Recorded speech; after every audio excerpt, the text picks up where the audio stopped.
کیا آپ نے کبھی سوچا ہے کہ جب پورا جنگل پیاسا ہو اور کھانے کو کچھ نہ ملے تو ایک چھوٹی سی گاجر کیسے ایک بہت بڑا معجزہ بن سکتی ہے؟ آئیے سنتے ہیں دو ایسے سچے دوستوں کی کہانی جنہوں نے اپنی بھوک سے زیادہ ایک دوسرے کی فکر کی اور پھر آسمان سے اللہ تعالیٰ کی رحمت بھی برس پڑی۔ السلام علیکم دوستو، کیسے ہیں آپ سب؟ آج ایک بہت ہی دلچسپ لیکن سبق آموز کہانی لے کر حاضر ہوئی ہوں۔ آج کی کہانی کا نام ہے اعصار کی برکت۔ اعصار یعنی قربانی۔ ایک دور دراز ہری بھری وادی میں چنو نامی خرگوش اور مٹھو نامی طوطا رہتے تھے۔ دونوں کی دوستی کی مثال پورے جنگل میں دی جاتی تھی۔ ایک سال گرمی اتنی پڑی کہ ندی نالے خشک ہو گئے اور باغ کی ہریالی زرد پڑ گئی۔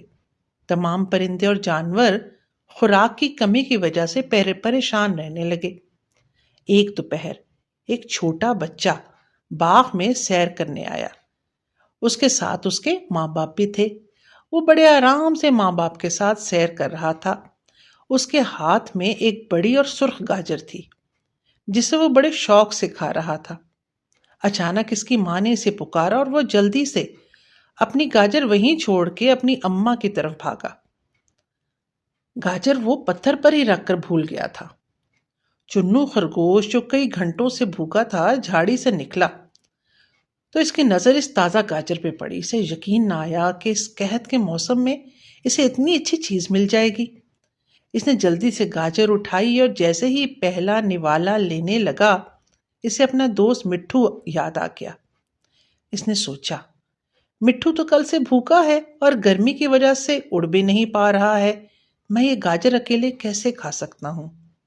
چنو وہ گاجر لے کے مٹھو کے پاس پہنچا جو پیاس اور بھوک سے نڈھال ایک شاخ پر بیٹھا تھا۔ چنو نے آواز دی، مٹھو میاں، دیکھو اللہ نے ہمارے لیے رزق بھیجا ہے، آؤ مل کر کھاتے ہیں۔ مٹھو نے جب گاجر دیکھی تو اس کی جان میں جان آ گئی، لیکن اسے اپنے ننھے دوست چنو کی حالت دیکھ کر ترس آیا۔ مٹھو بولا، نہیں چنو، تم چھوٹے ہو اور تمہیں مجھ سے زیادہ بھوک لگی ہے اور یہ ملی بھی تمہیں ہے، اس پر تمہارا حق ہے، تم کھاؤ گے۔ دونوں ننھے دوست ایک دوسرے کو پہلے کھانے کا اصرار کرنے لگے اور اپنی بھوک بھول کر دوسرے کی فکر کرنے لگے۔ آخر کار انہوں نے طے کیا کہ وہ آدھی آدھی گاجر بانٹ کر کھائیں گے۔ جیسے ہی انہوں نے مل کر کھانا شروع کیا، ان کے دلوں میں ایک دوسرے کی محبت اور اعصار کا یہ جذبہ دیکھ کر اللہ تعالیٰ بھی بہت خوش ہوئے۔ ابھی انہوں نے آخری نوالا ہی لیا تھا کہ اچانک آسمان پر ٹھنڈی ہوا چلنے لگی۔ دیکھتے ہی دیکھتے گہرے کالے بادل چھا گئے اور ایسی رحمت کی بارش ہوئی کہ سوکھا ہوا جنگل پھر ہرا بھرا ہو گیا۔ بارش سے نہ صرف جنگل بلکہ اس کے آس پاس کا تمام علاقہ دوبارہ سے ہرا بھرا تھا۔ ہر طرف ہری گھاس اگ آئی تھی اور درخت پھلوں سے لد گئے تھے۔ چنو اور مٹھو کی سچی دوستی اور ایک دوسرے کی فکر کرنے کی برکت سے پوری وادی کی پیاس بجھ گئی اور سب خوشحال ہو گئے۔ پیارے بچوں، اس سے ہمیں یہی سبق ملتا ہے کہ جب ہم اپنے سے زیادہ دوسروں کی ضرورت کا خیال رکھتے ہیں اور مل بانٹ کر کھاتے ہیں تو اللہ تعالیٰ بھی اس کا بہت اچھا اجر دیتے ہیں۔ اچھا بچوں، یہ بتائیے کہ اگر آپ چنو کی جگہ ہوتے اور آپ کو بہت بھوک لگی ہوتی تو کیا آپ اپنی گاجر مٹھو کے ساتھ بانٹتے؟ اپنا جواب ضرور کمنٹ سیکشن میں لکھیے گا، مجھے انتظار رہے گا۔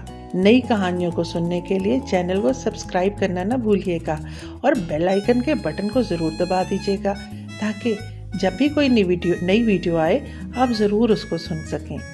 بہت شکریہ۔ اچھی ویڈیو لے کے جلد حاضر ہوں گی، تب تک کے لیے خدا حافظ۔